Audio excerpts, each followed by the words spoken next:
Hey guys, Kevin here to bring you a brand new video where today we're going to be doing day 13 of Horror October.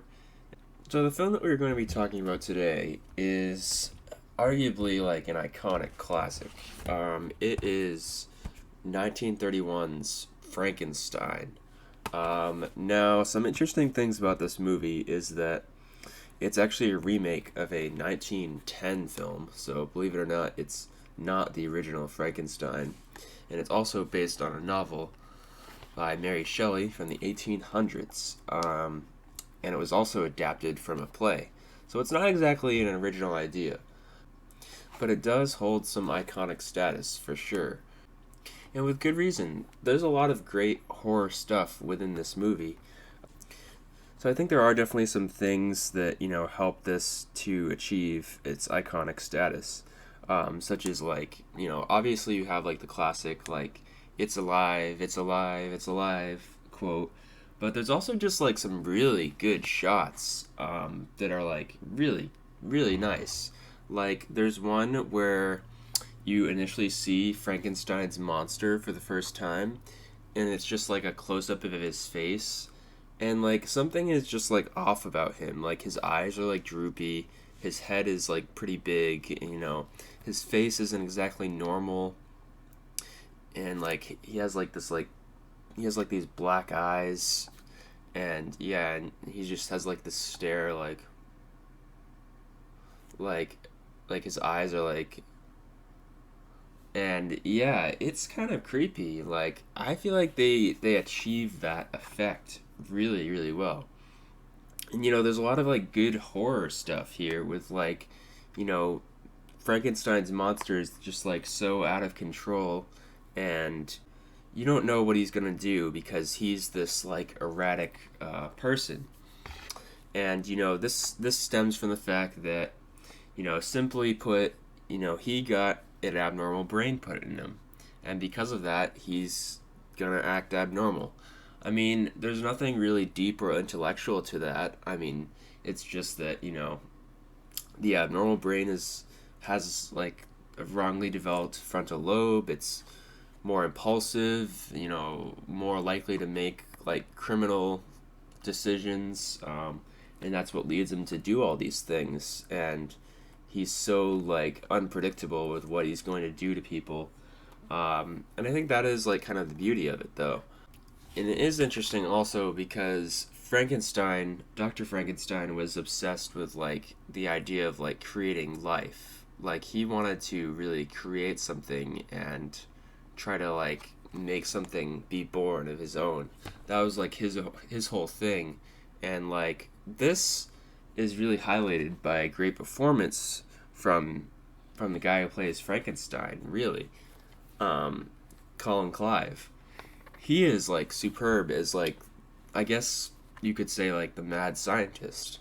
He kind of like plays into that whole character persona, but also like he's not like totally crazy, or at least the movie doesn't want you to think that, because he's kind of like trying to justify why he's doing all this stuff, and he's ambitious and he's devoted, he's determined to get what he wants. He's almost like obsessed, kind of, in a way that's almost seems like unhealthy, but I feel like that character was done really well. Now I did have some issues with this movie. I feel like the plot progression isn't what I thought it would be, and I wasn't huge into it. I mean, I guess it is kind of like how the novel goes, because basically what happens is, he builds this monster, and then he goes to get married afterwards, and then the monster like comes back to like try to kill him and his wife or his fiance. And so yeah, part of me wishes like it would have just taken place in this lab between all these people, and these people would all have to like try to calm him down, or try to make nice with him, try to see if he's friendly, try to you know not get in a fight with him, and then eventually worst comes to worst and they have to like fight with him. That's like the first like 38 minutes of the movie or whatever, and like that part of it is great. But after that, it kind of like devolves into this whole thing with like, well, Frankenstein wants to get married now, and this and that. So I wasn't as huge into that plot, honestly. There are some like good moments that come out of that though, like when the fiance is getting chased by Frankenstein. There's this like great shot of her like sitting in her bedroom, and then she's getting like creeped up on by Frankenstein's monster, and he's like slowly walking up to her in the background, and she like screams and like freaks out. That's great. I feel like I really like that. Like there are lots of good horror elements here at work, for sure. It's just some of the plot I was less big on. And the other thing I will say is that I feel like if this movie had a score to go along with it, it would have been like enhanced even more. But it was the 1930s, obviously, and they didn't really have that available. So, what can you do? But, I just feel like if you get to see, like, Frankenstein's monster for the first time, backed by, like, a great score, that would just be awesome. Um, and, they try to remake this thing, and it does not look good. I'm sure they tried to add a great horror score there, but that movie, Frankenstein from 1994, does not look good. It has Robert De Niro as Frankenstein's monster. Just look up Robert De Niro Frankenstein. It's the most like cringy, freaky thing that's just like awful to even look at. So yeah. I also want to say that there's this character Baron Frankenstein who's like uh, Frankenstein's like father, who is like too old. He seemed too old even for this movie, which is like weird to say because this is such an old movie.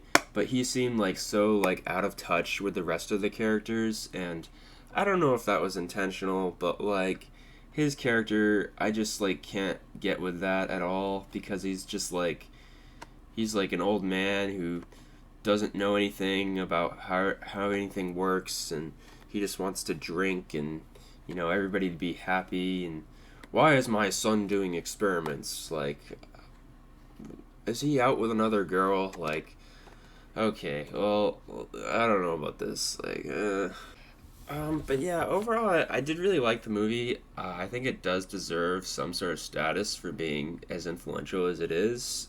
Just with like the cinematography and the look of the monster and everything like that. So I think I can see why people make a case for this being like iconic.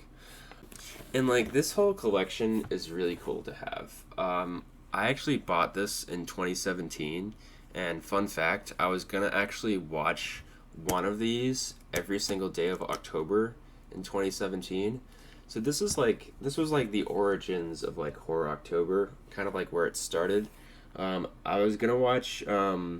So I watched the first three Invisible Man movies, and then I was gonna keep watching all of these, but then I stopped. I think I did get through Creature from the Black Lagoon, also. So I got to four movies before I stopped. So yeah, I still haven't seen all of these. I still haven't seen The Mummy.